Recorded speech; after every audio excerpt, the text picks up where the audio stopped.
entramos en esta sección que hemos comenzado ya hace 2 meses más o menos, que se llama Mateando con el Pastor. Los que nos escuchan por primera vez, lo que intentamos hacer es charlar un rato mientras tomamos mate con el pastor y entre nosotros acerca de la predicación del domingo. Por si no sabíamos, estamos compartiendo el libro de Josué, bueno, que ya terminó el domingo pasado, 4 predicaciones acerca de este libro.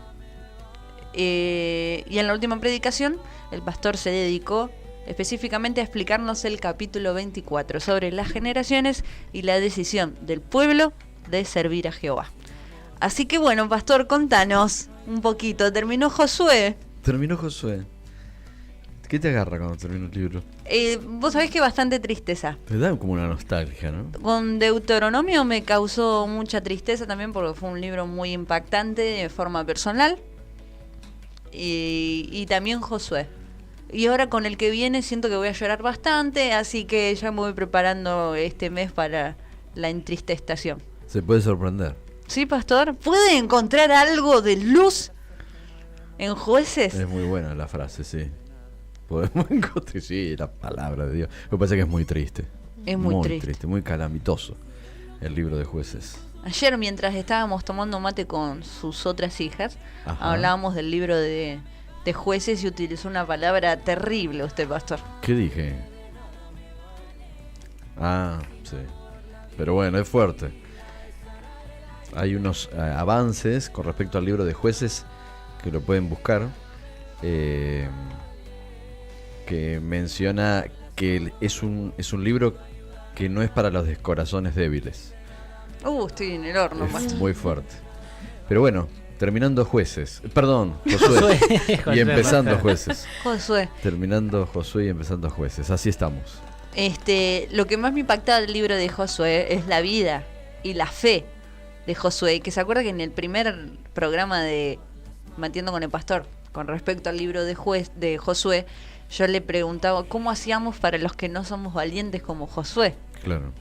Cómo el reflejo de su vida desde principio a fin fue de lealtad a Jehová. Y al final de sus días haciendo y recordando de que él y toda su casa servirían a Jehová independientemente de lo que el pueblo quisiera hacer. Porque estaba dentro de las opciones el que el pueblo, la generación que había visto milagros, eligiera no servir a Dios. Y uno dice, después de semejante acontecimientos y el brazo fuerte de Dios y la toma de Jericó, de Jai, la conquista de la tierra, la repartición de la tierra, el cumplimiento de todas las promesas hechas a Abraham con respecto a la tierra, ¿no?, que iban a heredar el pueblo de Israel. Uno podría decir, bueno, no van a pensar ni siquiera en la opción de adorar otros dioses. Sin embargo, entre ellos estaban, por eso Josué insiste en que abandonen la idolatría. Dejen la idolatría, decidan a quién van a servir. Bueno, de eso trata todo el capítulo 24 y es un diálogo que se va dando entre Josué y el pueblo, entre pregunta y respuesta, donde el pueblo al final del capítulo, delante de Josué y delante de la presencia de Dios, hacen este juramento de servir al Señor. De servir al Señor. Pastor, una pregunta que te hice en la semana, ya te dijo Lautaro, es ¿por qué Josué reitera que tenían que dejar la idolatría en ese momento si todavía no habían tenido quizás todavía un contacto muy estrecho con las costumbres cananeas? Claro, si bien desde el período de Moisés estaba profetizado que Israel iba a terminar abandonando al Señor y que la idolatría cananea iba a ser de Israel un pueblo más, porque terminaron con las mismas conductas, el desafío para la generación era el de servir al Señor. La generación de Josué, todos los líderes y los ancianos vivieron en acuerdo con el Señor, y la nueva generación que no conocía los hechos portentosos del Señor, que no los había vivido, se desviaron abruptamente e hicieron lo malo delante de Dios. Ya la semilla de la idolatría estaba dando fruto, sembrada como cizaña desde Egipto, del pueblo de Egipto. Perdón, el pueblo de Israel, cuando sale de Egipto, también se lleva con ellos egipcios. La verdad es que la idolatría estaba aún en el desierto, entre líneas uno se empieza a dar cuenta de esa tendencia a la idolatría, porque lo vemos en el Éxodo con el becerro. Entonces lo tenían incorporado por 400 años de esclavitud, la idolatría. Así que la posición de Josué tenía que ser firme al final, aunque pareciera no necesario, pero sí que lo fue, de que decidieran a quién iba a servir. La idolatría estaba entre sus enseres, entre sus cosas que tenían, practicaban la idolatría. Había que echar todo lo que tenían en casa, en las tiendas, en los lugares, porque iban a habitar en una tierra donde estaban rodeados de gente que practicaba la idolatría y que Dios había juzgado, ¿no? También hablaste de la idolatría de este tiempo, pastor. Sí. Que por ahí, no sé, entre nosotros decías que por ahí no teníamos estampitas o estatuas. Ajá. Pero había otro tipo de idolatría que por ahí no nos dábamos cuenta, que era crear a Dios a nuestra imagen y semejanza. Claro. Hacerlo como nosotros queremos, digamos. Hacer un ídolo. Claro. Es que la idolatría es eso, ¿no? Es la imagen y semejanza de las emociones del hombre, del espíritu del hombre, de los estados del hombre. Por eso los dioses de la antigüedad eran caprichosos, se enojaban, pedían, no, eso es lo que proyectaba el ser humano en la idolatría. Pedían sacrificios humanos, nunca estaban satisfechos con nada, eran malvados. Cuando vemos a un Dios de amor perfecto que se da a conocer, que hace milagros, que se glorifica salvando a un pueblo de la esclavitud, el panorama cambia drásticamente. Ahora, ¿cuál iba a ser la tentación? Proyectar los dioses cananeos en el Señor. Cosa que hicieron en el libro de Jueces. Lo vamos a ver en Jueces. Proyectaron un dios cananeo en el Dios eterno, en el alto, en el que no tiene comparación. Ese tipo de problemas en nuestra actualidad está tan bien encubierto que a veces lo notamos recién cuando se estudia la Biblia. Por ejemplo, en la escuela charlamos y qué sé yo, hacemos preguntas sobre la deidad de Jesús y muchos llegan a la conclusión rápidamente de que Jesús no es Dios o no es igual a Dios, y ese tipo de pensamientos está incorporado por la idolatría. Inclusive cuando pretendemos que Dios actúe y bendiga lo nuestro, nosotros decimos a Dios: bendecí esto que yo quiero hacer. La verdad que Dios no actúa así, eso lo pueden hacer los ídolos. Nosotros le preguntamos a Dios lo que Él quiere. Nosotros no le decimos a Dios lo que Él tiene que hacer. Nosotros le preguntamos a Él lo que nosotros tenemos que hacer. Al Señor se lo adora en espíritu y en verdad. O sea, se lo adora como dice la Biblia. No podemos adorarlo como estamos acostumbrados o estábamos acostumbrados a la imagen idolátrica de la que venimos muchos de los de estas pampas, ¿no?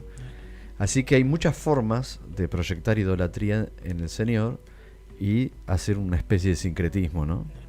Que lo vamos a ver en Jueces más profundamente. ¿Puede ser que a los discípulos le haya pasado con Jesús? Que ellos proyectaban en Jesús un rey físico que iba a destruir a Roma, y después el Señor, digamos, destruyó ese concepto que tenían sobre Él. Bueno, habrá sido difícil para los discípulos. Claro. Sí, bueno, lo que ocurría ahí, aparte del error, era un error de interpretación de las profecías bíblicas. Hay dos corrientes de profecías bíblicas, uno es el siervo sufriente, Sí. y la otra es el reino venidero de Jesús. Entonces ahí Claro. los discípulos caían en el error y proyectaban en Jesús algo que Jesús no venía a hacer en ese momento, pero que sí iba a venir. Claro. Hablas Pastor, Diga. en un momento dijiste que ellos tenían que tomar sus decisiones por sí mismas, o sea, Sí. porque cuando, qué sé yo, morían los líderes, ellos dejaban de nuevo al Señor. Sí. Pasa también en estos tiempos cuando los padres son los que toman las decisiones, Sí. y también con los líderes, ¿puede Sí. ser? Sí, es abrumador eso. Es abrumador y además también debe llamarnos a la reflexión a todos de no pasar por alto la experiencia del arrepentimiento, la fe y la conversión. No se puede pasar por alto, por más adaptado que uno esté a la iglesia, a sus reuniones, a sus costumbres, a su forma de vida, no podemos pasar por alto el hecho de la necesidad del arrepentimiento, la fe y la conversión junto con la santificación. Si el Espíritu Santo no opera en el corazón de cada uno de nosotros, no podemos ser salvos. Es algo divino, es algo del cielo que afecta a nosotros aquí en la tierra. El que solo del cielo podemos ser transformados. Yo no puedo convertir a nadie, yo no puedo transformar a nadie. Solo el Espíritu lo hace. Y a veces las personas que nos criamos dentro de la iglesia confundimos la experiencia personal con el Señor con una especie de herencia de fe, que no es mala la herencia de fe, es muy buena, es excelente poder tener una herencia de fe, pero no puede ser una experiencia solo de, en este caso como vos nombrás los padres, pero lo podemos ver en muchas cosas, en muchas relaciones, en esposas y esposos también, en donde uno es el que cree y el otro no, el otro acompaña. Bueno, la Biblia es muy clara en hacer referencia a la venida de Cristo, que dos estarán acostados y uno será tomado y el otro será dejado. Hablando de lo individual, de la decisión personal, de pensar por mí mismo mi relación con el Señor, ¿no? Claro. Dos cosas me impactaron mucho, que generalmente cuando el pastor hace predicaciones en cuanto a contextos históricos, es la situación en la que había pasado el pueblo de Israel de haber estado acompañado visualmente por Jehová durante esos 40 años, a través de la presencia de Dios en el tabernáculo, de la nube que los guiaba, y que a pesar de tener tanta revelación de parte de Dios y tanta santidad, Josué tenía que reiterar cuál era la decisión que tenían que tomar. Y después la otra, que seguí leyendo el capítulo 24 y el diálogo que se da entre Josué y el pueblo, es como ellos aseguraban con todo su corazón de que iban a servir a Jehová. Y no lo hicieron. No lo hizo todo el pueblo. Esa generación se guardó para el Señor, pero rápidamente Israel se olvidó del Señor, no conocían a Dios ni habían tenido ese tipo de experiencias. Con respecto a la experiencia visual, ¿no? A la experiencia tan palpable que tenía Israel con Dios, tenían a Dios habitando en la tienda del encuentro cuando tenían charlas con Moisés. O sea, estaba a metros de donde yo acampo. Insisto que no produce la transformación de nuestras vidas si no hay una transformación en el corazón, si no es una experiencia con el Espíritu Santo, que ha sido el problema de Israel y de la humanidad y de todos nosotros hasta el día de hoy, el corazón. Si no hay un corazón nuevo, eso es nuevo nacimiento, no podemos tener vidas transformadas. Doy un ejemplo nada más y digo, cuando Jesús vino a los judíos, al pueblo suyo, le pedían señales y milagros para creer. Cuando Él predica a Samaria, a la samaritana, creyeron por la palabra. A ellos les bastó la palabra. Entonces, ahí nos damos cuenta que si no hay fe en el oír la palabra del Señor, no va a haber esa transformación. Nos podemos encontrar con prácticas morales bastante correctas, entre comillas, que nos portamos más o menos bien. No nos alcanza si no hay santificación, que es una obra del Espíritu Santo. O sea, sin la conversión, sin el arrepentimiento, sin esa intervención del Espíritu en nuestras vidas, no podemos tener una vida nueva. Por más que la imitemos, tarde o temprano, va a quedar expuesta mi realidad. Por eso es importante lo que Josué decía. En el caso nuestro, o sea, de la casa de él y yo, vamos a servir al Señor. Es una decisión de fe. Aunque todos nuestros vecinos no lo hagan, inclusive aunque la nación no lo haga. Son frases muy importantes, ¿no? Como por ejemplo plantearse cómo ser cristiano en un mundo no cristiano, ¿no? Que es lo que Josué estaba proponiendo. Y también pasa en el servicio eso. O sea, porque vos hablaste recién de la conversión. Sí. Pero también digamos que es como una cadena en el servicio también, porque si uno no tuvo esa experiencia con el Señor interna, después cuando uno quiere servir al Señor se da cuenta que probablemente sirve hasta que el líder se lo pide o sirve a través de otra persona, O sirve para la aprobación. pero no por un llamado. Exacto. El llamamiento al cuerpo, el llamamiento de ser parte de la iglesia, del cuerpo de Cristo, para eso Dios nos dio los dones.